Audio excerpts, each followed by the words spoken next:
балаларга 12 жастан бастап көрүүгө уруксат берилген фильм.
Санжарды өлтірген мәулен болды ғой? Солай секілді, бірақ нақты дәлел жоқ. Сәлеметсің бе? Сәлеметсіз бе? Егер сені ренжітіп алсам Дәулет, кешірші мені. Өзім кінәлімін. Апам мен Мәди осында келе жатыр. Енді не істейміз? Маған бір мүмкіндік берді. Қазақстанның біріншілігіне сендерді қатыстыра аламын. Сен де отыр. Жіберіңіз. Жіберіңіз деймін. Жібер. Әлішер қайда? Әлі жұмыста ма? Мәулен қайда қашты? Жығы қашып кетті. Жәнбекке Мәулен келіпті. Әлішер мынау не? Ойбай меруер. Ойбай енді қайтты.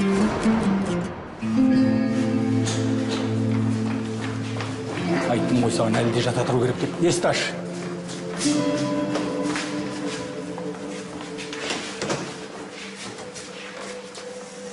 Сіздерге болмайды. Балам рұқсат етші. Апа, кешіріңіз, сіздерге болмайды деймін. Кірейікші. Отырып күте тұрыңыздар енді, дәрігер келгенше. Мен кірейінші ең құрмаса, бір адам кірсінші. Кешіріңіз, болмайды кіруге. Күте тұрыңыздар енді. Апа, жарайды, отыра тұрыңыз. Күте тұрайық, кіруге болмайды дейді ғой. Жыламаңыз болды.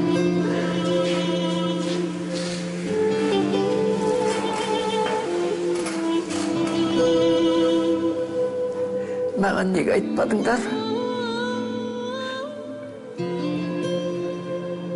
Апа, Әлішер сізді уайымға салғысы келмеді. Енді міне, одандар мен қайғыға баттым. Кешіріңізші.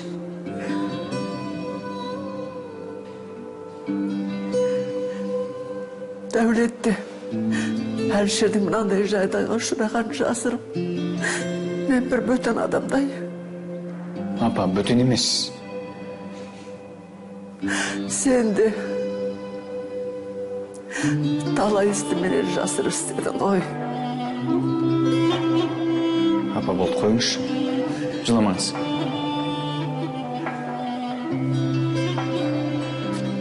Әлішерге оқ атқан кім екен? Жан баласына жазығы жоқ еді ғой, қалай болды? Мәди, үймен қабырғаш. Әзір Қарағандыда болатынымызды айтты. Апа.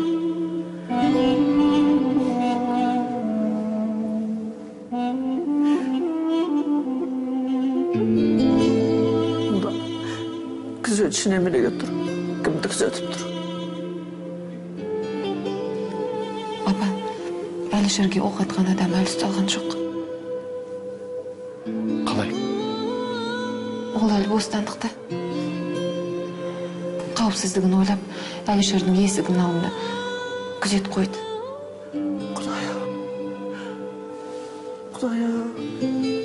Құдая, Әлішерімді сақтай көр, Құдая. Білейм өзімнен. Дәрігер. Дәрігер, маған жағдайын айтыңызшы. Әзірге бірдеңе де қиын. Үйіңізге қайта бергеніңіз жөн болар. Әлішерді тек ертең ғана көре аласыз. Кешіріңіз. Құдайым,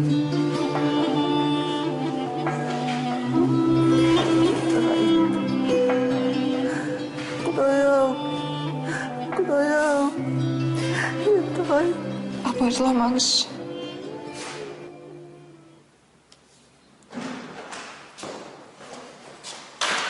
Саламатсың ба? Уалейкум салам. Киімдеріңді ауыстыра беріңдер.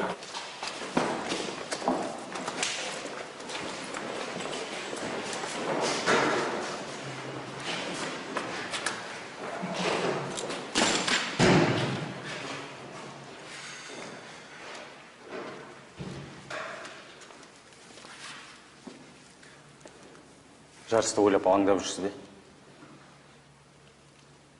Әдеттегідей жарыс болса, уайымдамайтын едім. Мына жарыста біраз адам тағдыры шешілейін деп тұр. Әсіресе менікі. Айтып едім ғой. Сол үшін Аян, қалай да жеңіске жетуіміз керек. Барларың салыңдар. Жігіттермен сөйлескен болатынбыз. Біз сізді жерге қаратпаймыз. Жеңеміз. Жарайсың. Бар, киімдеріңді ауыстырыңдар.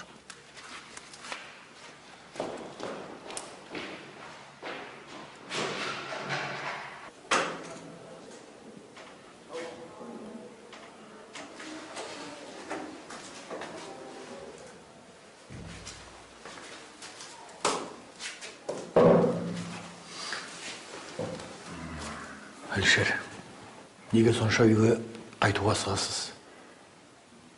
Құлан таза айып шығуымыз керек қой.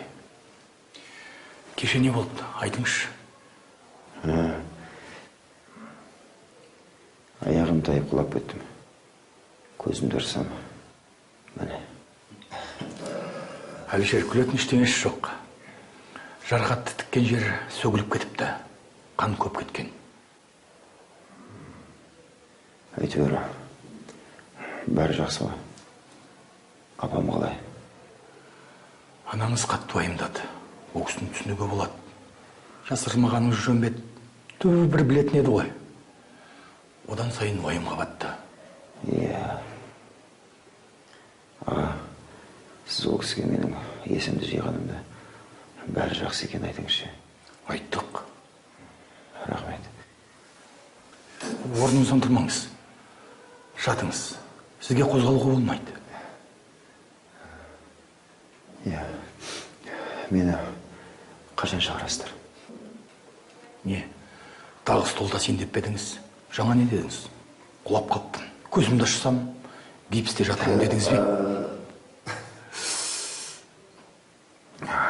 Жарақатымды бәрі біледі. Енді ешкімнен жасырмаймын. Аға, үстел тасымаймын. Жоқ.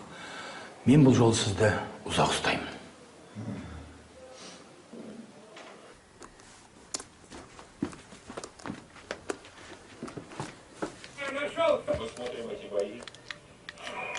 Апа, өтінем, қоспашы. Бота, қазір Әлішер ағаң туралы бағдарлама көрсетеді. Шын ба? Иә, басталды. Бұл жерде басшының да рөлі өте жоғары. Басшының еңбегі, кәсіби деңгейі, мәдениеттілігімен... Апа, Әлішер аға нағыз батыр. Иә, қызым. Апа, мен қазір келем. Иә.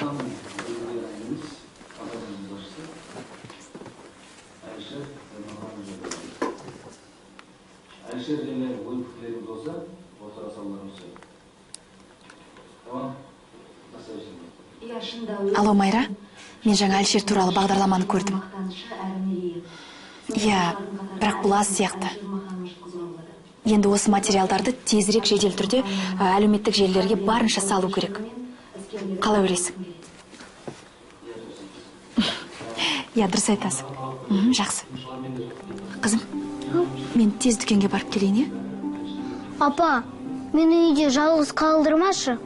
Өтінем, апа. Қызым, қорқатын түгі де жоқ. Үйде күзет бар. Апа, бірақ Мәулен бостандықта ғой. Шын ғой, е? Иә. Сондықтан, қызым, мен сені далаға алып шығуға қорқам. Одан да үйде отыр. Үйде қауіпсіз. Жарай ма? Жарайды. Мен тез келем.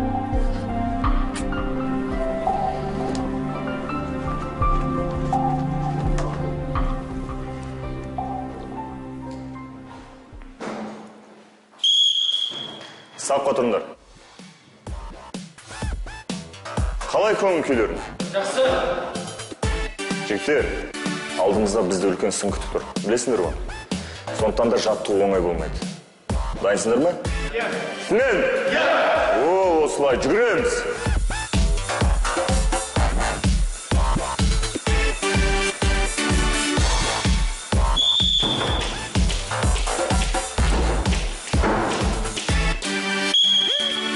Ауысамыз.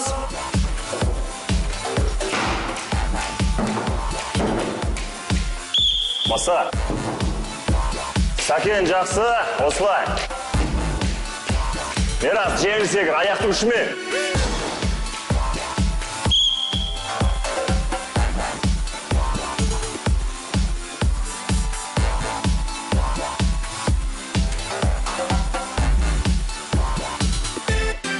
Дайынсыңдар ма?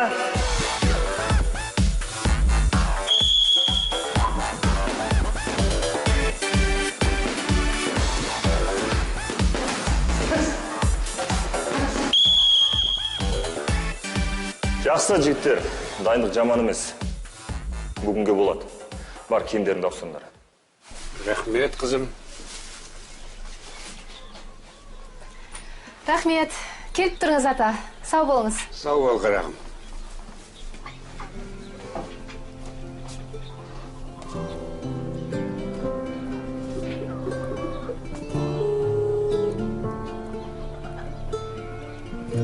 Сәлем. Әйтеуір хабарластың ғой, мен сені ұмытып кеттім десем. Айттым ғой, дүкенге кісі келіп жатыр деп. Бір сағаттың ішінде бір адам. Әзірге солай. Бірақ Алтынай екеуміз қарт кісілердің үйіне азық-түлікті өзіміз жеткізіп тұрамыз. Шіркін. Жеткізгендерің үшін ақша төлеймін? Жоқ, жеткізу қызметі ақысыз. Көлік жоқ, ары бері велосипедпен шапқыламыз есіңдер ме? Не бопты? Жай әңгіме болсын деген. Әне саған бірдеңе айтайын ба? Мен сені сағындым. Не дейсің? Не естідің сол? Сен жоқ жерде жұмысты жүрмейді екен. Қашан келесің? Бұйырса осы аптаның аяғында. Сәлеметсіз ба? Сәлеметсіз бе? Талғат, кейін хабарласайын, жарай ма? Дүкенге адам келді.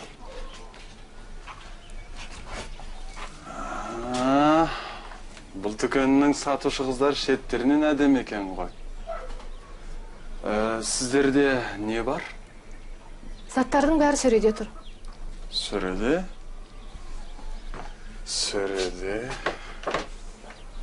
Сөреде ештеңе жоқ қой.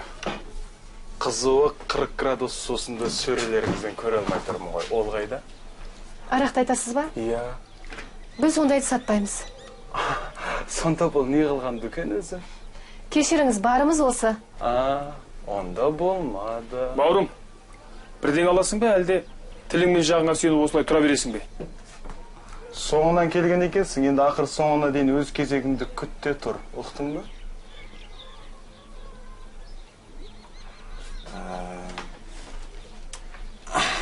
Не аласыз?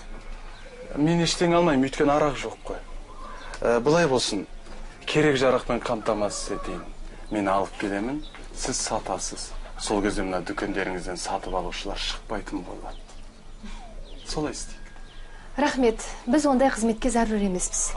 Мүмкін ойланасыз. Саған айтып тұр ғой, ондай қызметке зәру емеспіз деп. Сен килікпей тұрш, бауырым. Кешіріңіз. Кешке қай уақытта босайсыз? Ештеңе алмасаңыз, жолыңыздан қалмаңыз. Сонда былайынан жай сөйлесуге болмай ма? Жетер енді. Шық! Енді шөлден көретін болайын сені, аяғыңды сындырам. Осындайларды ұнатпаймын бар ғой. Өз ішіп алған ба немене? Арақтың исі мүңкіп тұр. Қайна ренжімеші, әбден ығырымды шығардым. Жарайды енді. Неге келдің? Мен не ғой? Бірден алайын дедің ба? Ұмытып қалдым ғой, не алайын деп едім. Ай, Болатбек.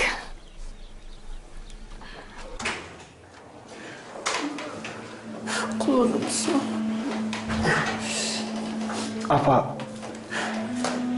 Қанатым сол. Құдай-ау. Апа, қорқатын ештеңе жоқ. Жыламаңызшы.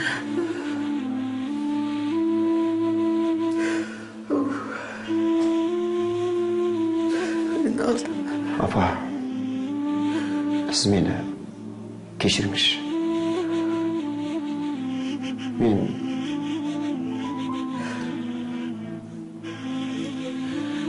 сендер мені уайымға салғыларың келмейді, білем.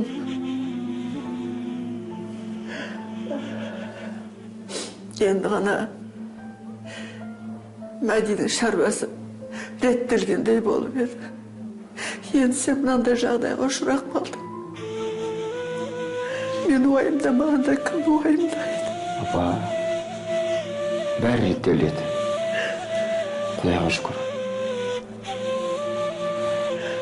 Мәди жұмысын ыңғайлады. Қазір ол енді жылқы бағады. Дәулет спорт залын жабдықтап, жігіттерін жарысқа дайындап жатыр. Құдай қаласа, Дәулет пен Лидияның тойын өткіземіз. Менде де бәрі ойдағыдай, апа. Жұмысыма қайтып оралдым. Меруерт екеуміз қайта бас қостық. Бәрі реттеледі. Тек сіз жыламаңызшы. Құлым, бір ажалдан аман қалдың-ау.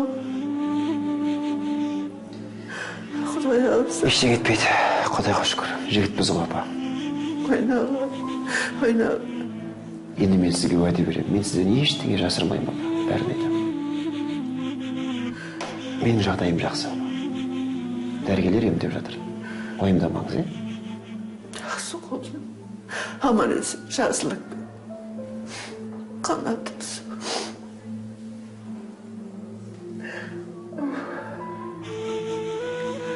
Қайтейін. Аман болыңдар.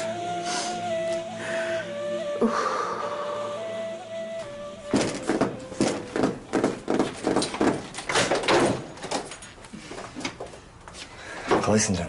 Жақсы. Али, хоп. Қандай әдемі, маған күнде гүл сыйлайсың ба? Ендіше. Күхте. Хоп. Рахмет.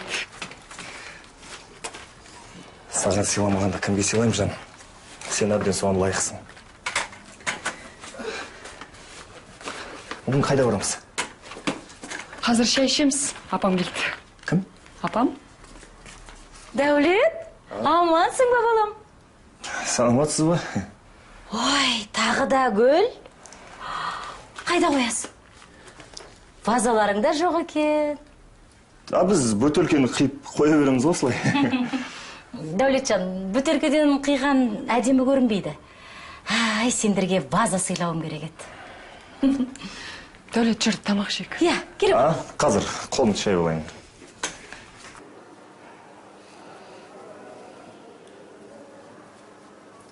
Бірден алып келейін бе? Шай, кофе ішесің бе? Жоқ, ештеңе керек емес. Рахмет, Мәди. Онда мен де ішпеймін. Ауруханадан қашан шығарады екен? Білмеймін. Алғашқы жолы тез жазылып кеткен. Осы біздің дәрігерлері де қызық. Адам жазылмай жатса да үйіне қайтара береді. Жоқ. Әлішер өзі кетіп қалған. Ауруханада жатудан бас тартты. Сөйтті ме?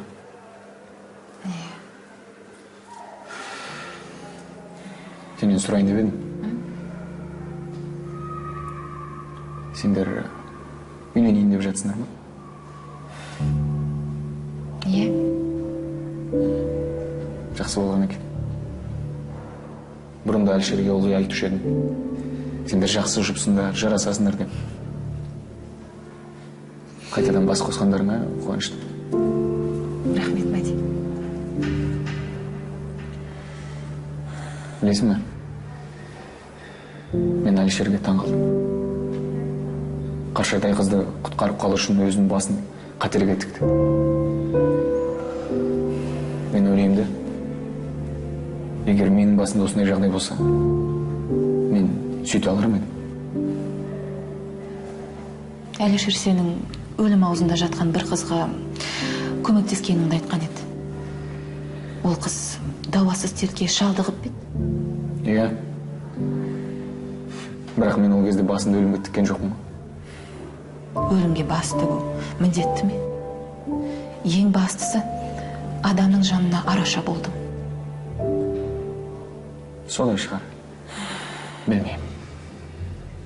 Өмірдегі жасаған істеріміздің барлығы өзімізге қайтып келеді деседі ғой.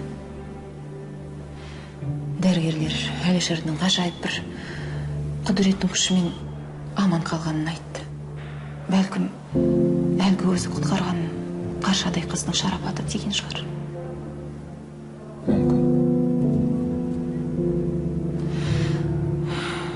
Саған не алып келейін?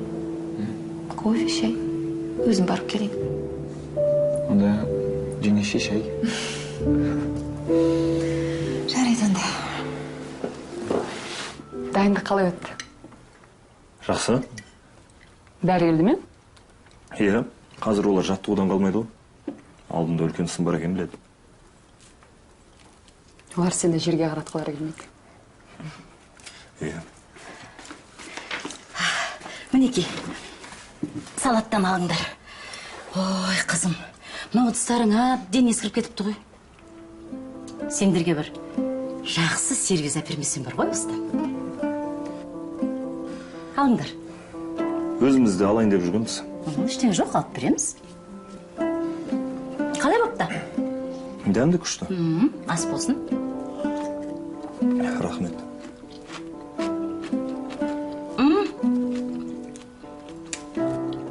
Айтпақшы, Линда, анау үйдегі пышақтарының біреу өтпейді ғой, балам-ау. Ер азаматы бар үйдің пышағы өткір болу керек. Қайрақ қойыңдар жарай ма?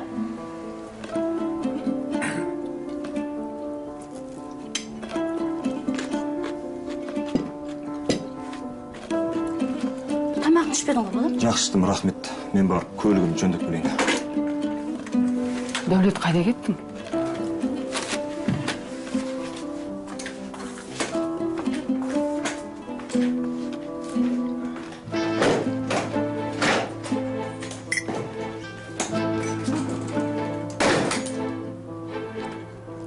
Бұзыла беретін көлікті неменеге сатып аласыңдар, қызым?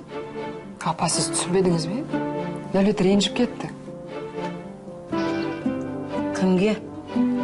Маған ба? Мен оны ренжітетіндей не айттым соншама? Ештеңе айтқан жоқсыз.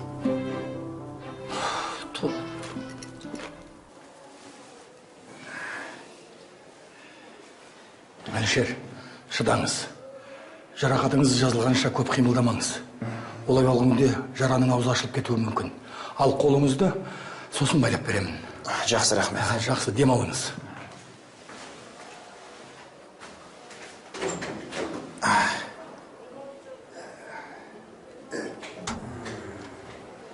Болар ма екен? Естігенде тіпті сенер сенбесін де білмедім. Қалай болды? Енді жазым деген табан астында ғой. Осылай болып қалды. Әлішер, саған айтар жақсы жаңалықтарым бар. Осыны өз аузыммен айтайын деп арнайы келдім. Мені ауруханадан шығарайын деп жатыр ма? Шығарғалы жатыр. Қара тізімнен шығарғалы жатыр. Оқырмандар қызды құтқарған ерлігіне тәнті болды. Барлығының аузындағы әңгіме сенің ерлігің, азаматтығың. Иә, білемін. Қайдан білесің? Ғаламтордан. Ондағы жазбалардың барлығын оқып, өз-өзіме таң қалып отырмын. Бұндай тәуекелге қалай барғанмын? Өліп кетем де мүмкін еді ғой. Ерлік деп осыны айтады. Сайлау алдында осындай жағдай болғанда ғой. Сайлаушылардың барлығы 100% дауысын саған берер еді. Айтпақшы, Әлішер, сол кезде сені бекер даттағанын жазып жатыр. Ал көптеген адамдар сенің депутат болғаныңды қалайды. Тіпті осыны талап етіп отыр. Сондықтан ойлан, мұндай ерлік ұмытылмайды. келесі сайлауға дейін әлі уақыт бар. Қазіргі бар ойым заводты көтеру. Түсіндім. Айып етпе, Әлішер, уақытым тығыз еді. Жақсы. Жақсы. Сау болып кет. Рахмет.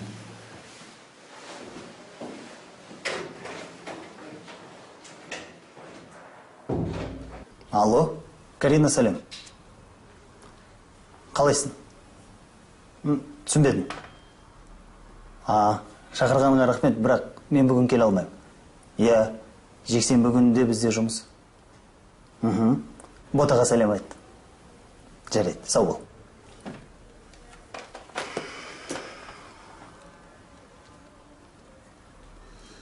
Ал ет не істейміз? Нені айтасың? Нені емес, кімді? Әлішер мен Мәуленді айтып тұрмын.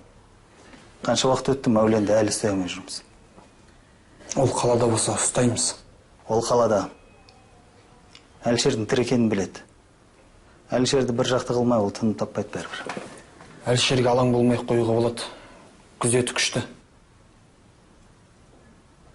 Жарайды. Мен сусын алып білейін. Саған да бірден алайын ба? Жоқ, маған ештеңе керек жоқ. Жарайды. Ануар, тұра тұршы. Ары қарашы. Әлішердің ауруханада екенін кім біледі? Әзірге ешкім білмейді. Отыра тұршы. Отыр.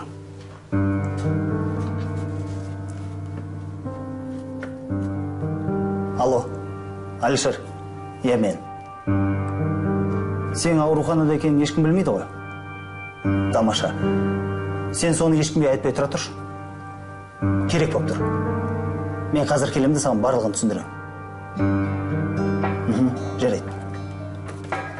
Түсіндірші, не болды? Егер сенің шашың мен қасыңды өзгерсек, сен Әлішерден аумай қаласың.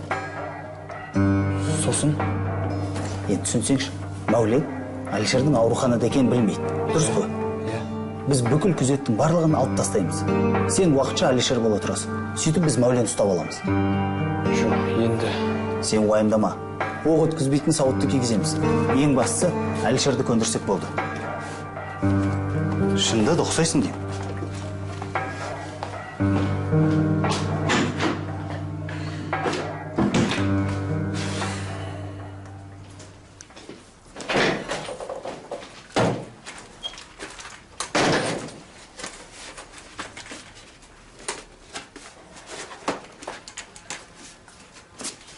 Апамды көрдің бе? Иә. Ренжіп қалдың ба? Жоқ. Ол кісіде қызық не жұмысы бар? Ыдыстарды айта ма, пышақты айта ма, ана гүл салатынды айта ма? Жаным, ол ана ғой. Әр нәрсені ойлап алаңдайды. Енді күнде солай келе бере ма? Енді келген ұнамай ма? Сөздері ұнамайды.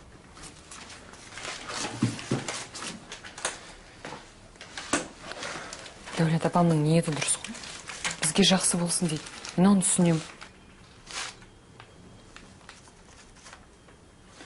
Болды енді ренжімеші. Не анау қолыңдағы? Қайрақ қой. Алып кел пышақтарыңды қайрап тастайын. Жарайды.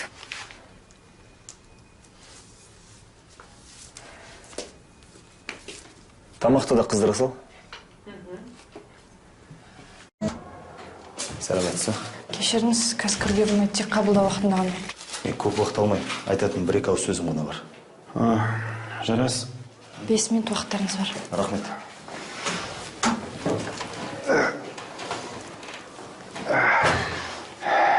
Не болды? Не үшін телефон соққанын түсінбей қалдым ма? Мен Мәуленді қалай ұстауға болатынын ойлап таптым. Иә, не ойлап таптың? Әлішер, сен қазір кіммен тұрып жатсың? Қалыңдағыммен, әйелмен деп айтса да болады. Жақсы. Әлішер, сенің ауруханада жатқаныңды ешкім білмес үшін әйеліңді бір жаққа жіберуіміз керек. Ал сен маған таңертең нешеде шығатыныңды, қашан қайтып келетініңді, сосын түскі асқа қашан шығатынын барлығын дәлме-дәл жазып беруің керек. Тоқташы. Түсінсем бермасын. Тағы не ойлап таптыңдар? Сенің орныңа басқа бір адамды жібереміз. Сонда барлығы оны сен деп ойлайды. Дұрыс болған. Ал бұған Мәулен сене қояр ма екен? Мәулен қалада болатын болса, біздің қармаққа ілігеді. Басшылар келісті, ең бастысы сен келіссең болды. Жарайды, мен келісем. Жақсы, біз оны міндетті түрде ұстаймыз. Ал мен кеттім. Жақсы.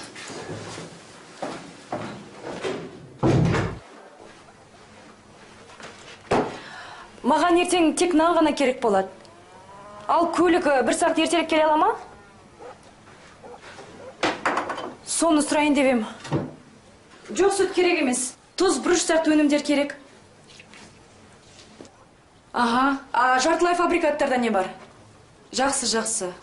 Ертеңге дейін. Апа, амансыз ба? Сәлемет па. Сәлемет па, қызым. Кіммен сөйлесіп жатсың? Құпия. Құдағи көрінбейді ғой. Қарағандыға Әлішер ағаның күне кеткен. Қашан келеді? Білмеймін. Соны білу үшін телефон соғу керек еді. Өзің жағдайың қалай? Мәдимен татуластың ба? Ой, апа, сіз кеткелі бері біраз нәрсе өзгерді. Не өзгерді? Жақсы өзгерістер болды. Апа, жүріңізші, мен сізге бірдеме көрсетем. Не? Сізге айта алмаймын. Сіз өзіңіз көруіңіз керексіз. Жаңа орамал кестеледің бе? Дүкен аштым. Дүкен? Қандай дүкен? Қазір көрсем.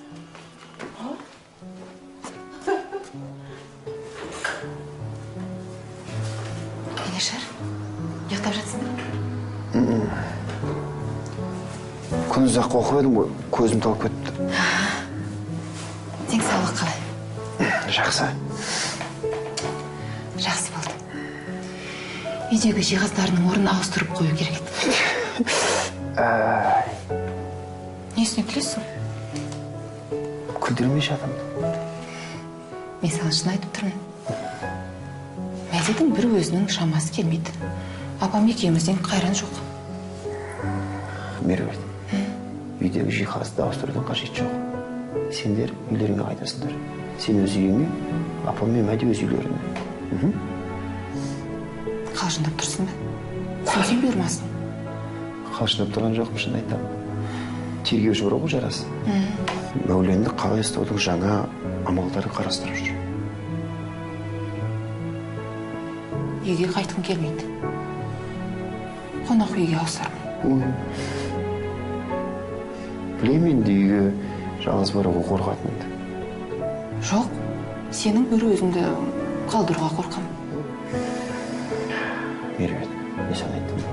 Басқа малым жоқ. Бұл жауапсыз. Бірге барайық. Неге? Өйткені... Ойыңа басқа ештеңе келмей қалды ма? Жоқ, енді ол үшін ойлаудың қажеті жоқ. Мен ауруханада жатырмын. Мен мына жерден ешкім жібермейді. Дәрігерлерден сұрандым. Үзілді кесілді бас тартты.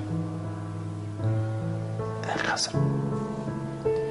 Сонда үстелдерді кім тасиды? Онан барғым келмейді десеңші. Меруерт айтып тұрмын саған, барғым келеді. Бірақ бұл өте жауапты іс. Қандай іс? Қоймайды екенсіз сен де бір.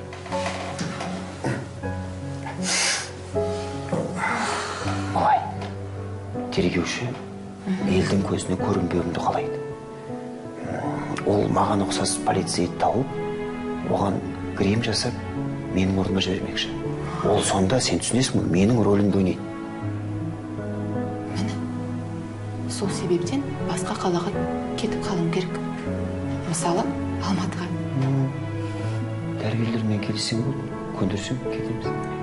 Тап қазір барып, көндіріп келем. Тоқташы. Қандай жылдамсың? Сен кімге келдің? Маған келдің бе, дәрігерге келдің бе? Онымен кейін сөйлесесің ғой. Алдымен менімен сөйлес.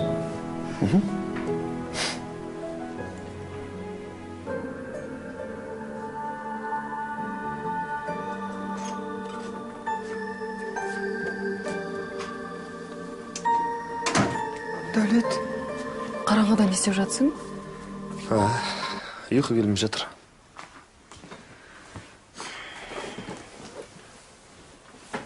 Аяғың ауырып тұр ма? Жоқ.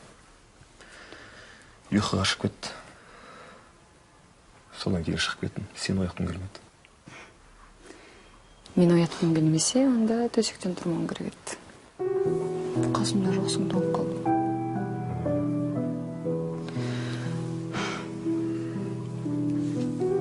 Не ойлап жатсың?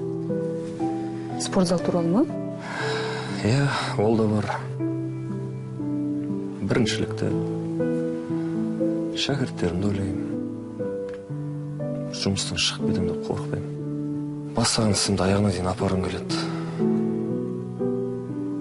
Шәкірттермен чемпион шығарсам ба деймін. Сен тек соны ғана ойлап жүрсің бе? Жоқ. Сен ойлаймын.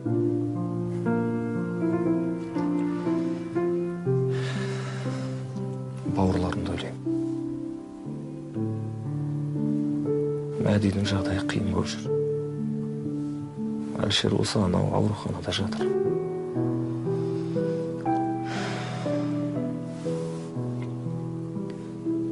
Енді сен оларға қазір қандай көмек көрсете аласың? Хабарласып, рухани демеу бола аласың, кеңес бере аласың.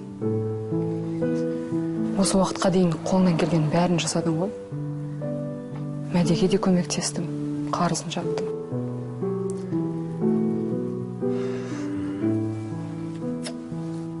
Жүр, ұйықтайық.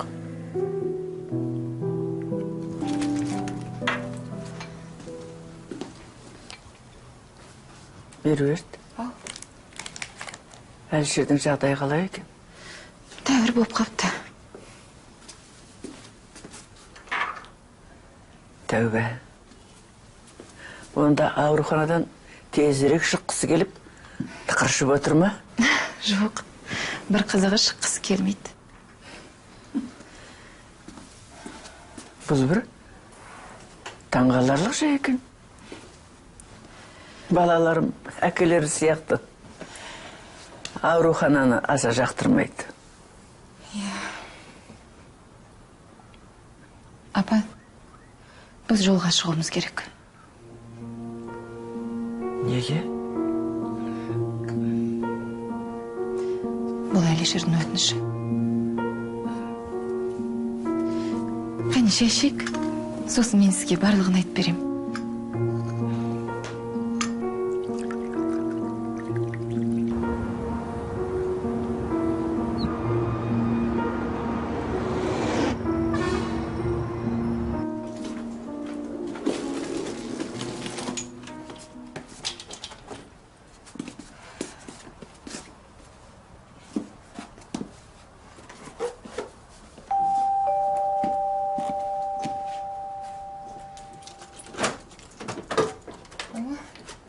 Сәлеметсіз. Қайырлы таң. Саламатсыз ба? Саламатсыз ба? Әлішердің анасы мен інісі қайда? Олар келіп қалды. Түсінікті. Ұшағыңыз бүгін ғой? Иә, бүгін. Міне мынау пәтердің кілті. Орналаса беріңіз. Түсінікті. Жолыңыз болсын. Иә. Жарас. Иә. Сіз Әлішердің қауіпсіздігіне кепілдік бере аласыз ба? Әрине кепілдік береміз. Ештеңеге алаңдамаңыз. Меруерт, сосын мен сұрайын дегенім. Әдетте Әлішер сізді шығарып салушы ма еді? Әрине. Түсіндің ғой? Жарайды онда. Мен көліктің жанында боламын. Жарайды, маған қалдырасаңыз. Рахмет. Мен өзім алып шығамын. Рахмет сізге. Сау болыңыз.